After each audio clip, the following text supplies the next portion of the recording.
Operation Sindoor తో పాకిస్తాన్ నేవీకి ఫ్యూజులు ఎగిరిపోయాయి. దీంతో 2 యుద్ధ నౌకలు భారత క్షిపణులకు అందకుండా సుదూర ప్రాంతాలకు తరలిపోయాయి. తాజాగా ఉపగ్రహ చిత్రాల్లో ఈ విషయం వెల్లడైంది. అయితే ఇరాన్ దేశ సరిహద్దులకు వీటిని పాకిస్తాన్ నేవీ తరలించినట్లు కూడా సమాచారం.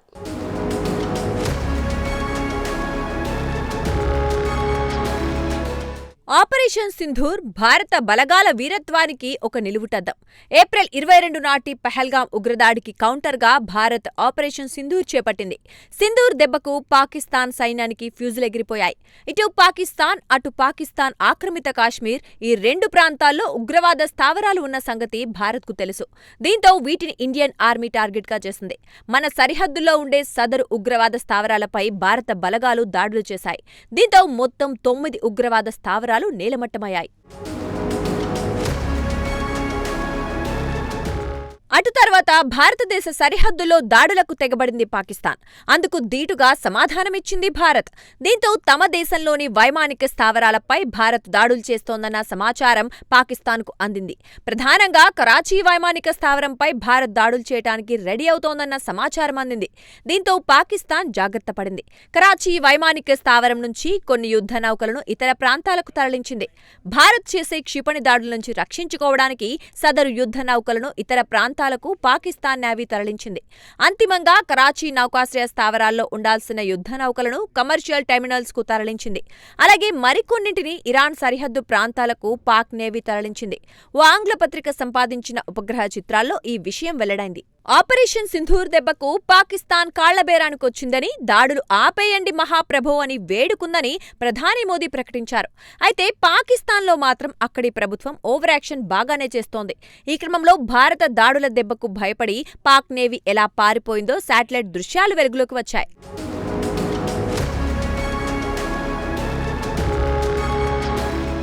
ప్రధానంగా ఈ ఏడాది మే 8 నాటి కరాచీ నౌకాశ్రయం ఉపగ్రహ చిత్రాలను పరిశీలిస్తే ఈ విషయం వెల్లడైంది. అంటే అప్పటికే యుద్ధ నౌకలను ఇతర ప్రాంతాలకు తరలించింది పాకిస్తాన్ నేవీ. అయితే మే 10వ తేదీన 7 యుద్ధ నౌకలు వేరే ప్రాంతంలో కనిపించాయి. ఇక్కడ వేరే ప్రాంతం అంటే గ్వదార్ పోర్టు అన్నమాట.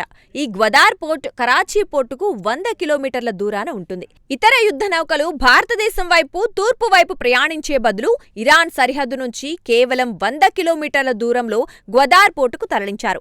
తీవ్ర ఉద్రిక్తతల సమయంలో పాకిస్తాన్ నావికాదళం ఇలా చేయటం పారిపోవడమేనని రక్షణ నిపుణులు విశ్లేషిస్తున్నారు. కాగా వీటిలో కొన్ని చైనాలో తయారైన యుద్ధ నౌకలు. ఆపరేషన్ సింధూర్ ప్రారంభం కాగానే వీటిని సుదూర ప్రాంతాలకు తరలించింది పాకిస్తాన్ నేవీ. పాకిస్తాన్ తమ యుద్ధ విమానాలను వాణిజ్య విమానాల చాటున రక్షణగా పెట్టుకుంది.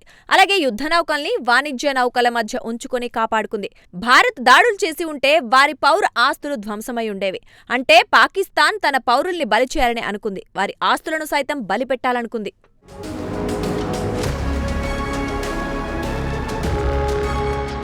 ఆపరేషన్ సింధూర్కు 6 నెలల ముందు పాకిస్తాన్ నావికాదళం స్వదేశీయంగా అభివృద్ధి చేసిన P-282 నౌక ప్రయోగించిన బాలిస్టిక్ క్షిపణి తమ అమ్ముల పొదిలో చేరిందని ప్రకటించుకుంది.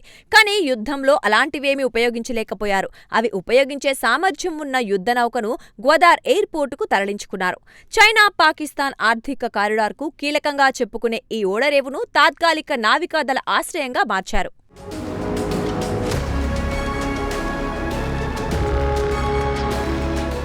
కాగా కరాచీ రేవును భారత బలగాలు టార్గెట్ చేయడం ఇదే తొలిసారి కాదు.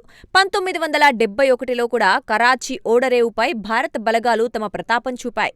దీనికి అప్పట్లో ఇండియన్ ఆర్మీ పెట్టిన పేరు ఆపరేషన్ పైథాన్. అయితే ఆపరేషన్ పైథాన్ మామూలుగా జరగలేదు. ఒక్క మాటలో చెప్పాలంటే కరాచీ ఓడరేవులో భారత బలగాలు విధ్వంసం సృష్టించాయనే చెప్పవచ్చు. కాగా ఆపరేషన్ పైథాన్లో ఒక ఫ్లీట్ ట్యాంకర్ పూర్తిగా ధ్వంసమైంది. అలాగే కొన్ని చమురు డిపోలు కూడా ధ్వంసమయ్యాయి. అంతేకాదు కొన్ని వాణిజ్య నౌకలు కూడా నీటిలో మునిగిపోయాయి. ఏమైనా ఆపరేషన్ సింధూర్ దెబ్బకు పాకిస్తాన్ ఆర్మీకి ఫ్యూజులు ఎగిరిపోయాయన్నది వాస్తవం.